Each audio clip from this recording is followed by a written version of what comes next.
जिसमें एक पेशेंट का आना जाना, डॉक्टर का उसकी बात सुनना, असेसमेंट करना, जांच का पर्चा लिखना। महोदय, मैं कहना चाहता हूं कि जब त्योहारों के दिनों में बड़ी भीड़ होती है ना, तो आप जाते तो मंदिर में बड़ी भीड़ होती है, इतने सेकंड्स में तो व्यक्ति उस धक्का मुक्की में दर्शन भी नहीं कर पाता है जितने में आपके डॉक्टर ने उसके दर्शन करके रोग को समझकर रोग का निदान समाधान सब लिख दिया। यह है ईमानदारी का नया किरदार।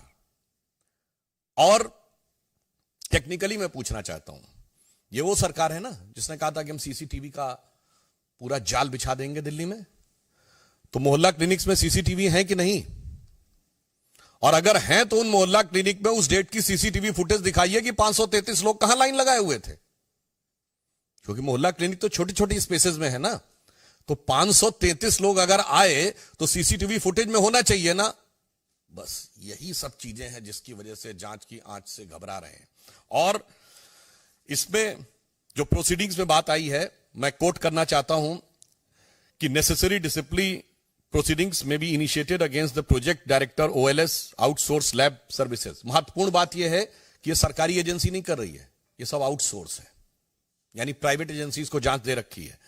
And others of the OLS branch for non compliance of the directions of the honourable LG which could have led to the loss of exchequer. यानी अब यह संदेह है कि वहां वो मरीज ही नहीं थे जिनके नाम के ऊपर बिलिंग रेस करके टेस्टिंग करा दी गई।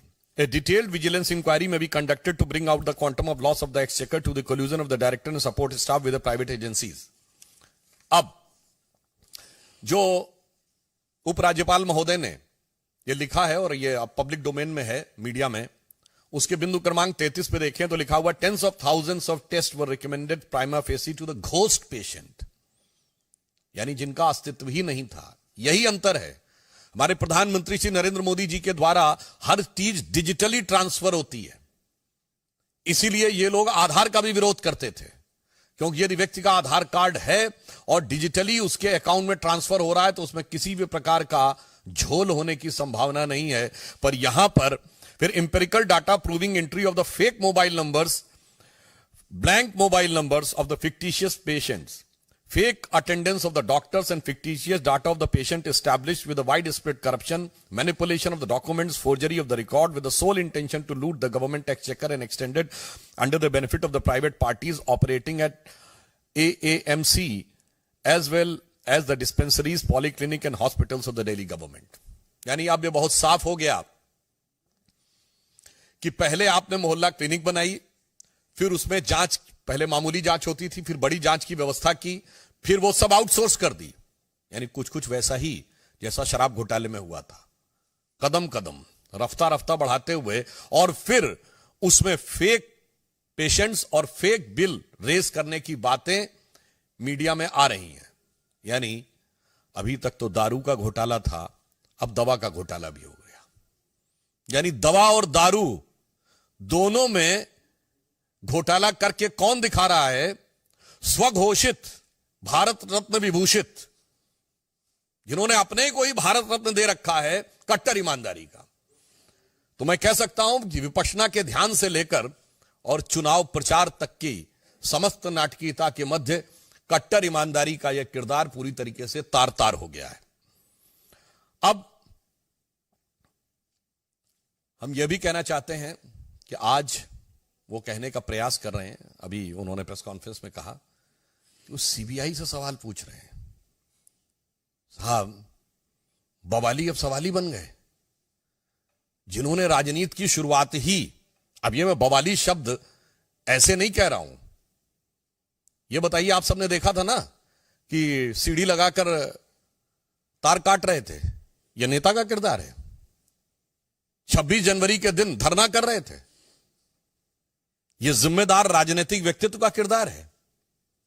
इसलिए मैंने कहा, और याद करिए 2014 के समय भारतीय जनता पार्टी के कार्यालय के ऊपर आके पथराव किया था, जिसमें इनकी सर्वोच्च समिति के सदस्य थे, जैसे हमारे यहां पार्लियामेंट्री बोर्ड। इसलिए मैंने कहा अब बवाली अब सवाली बन गए हैं, और सवाल किससे पूछ रहे हैं? जांच एजेंसी से। मतलब इसे शब्दशः ना लिया जाए, वैसे तो सारी जनता उस भाव को समझती है। हिंदी में एक कहावत होती ना कि उल्टा चोर कोतवाल को डांटे। आज उसी किरदार को वो दिखाने का प्रयास कर रहे हैं। और जहां तक टेक्निकलिटी की बात है, तो अगर उनको लगता है कि कोई टेक्निकल इश्यू है तो वो न्यायालय से जाकर समाधान प्राप्त कर सकते थे, मगर यहां टेक्निकल नहीं, मॉरल इश्यू है। यहां न्यायिक विषय नहीं है, यहां नैतिक विषय है। और केजरीवाल जी का वहां जाने से बचना यह स्वतः प्रमाणित करता है कि उनको यह पता है कि वो इस जांच की आंच से बच नहीं सकते, क्योंकि के अरविंदन ने बाकायदा बयान दिया हुआ है अप्रूवर बनके कि उनकी उपस्थिति में इतने प्रतिशत से इतने प्रतिशत बढ़ाकर शराब घोटाले में कमीशन की बात हुई और उसके इस प्रकार के वितरण की बात हुई। उन्हें यह बात पता है, इसलिए यह मैं कह सकता हूं कि यह उनकी गलती की स्वीकारोक्ति है।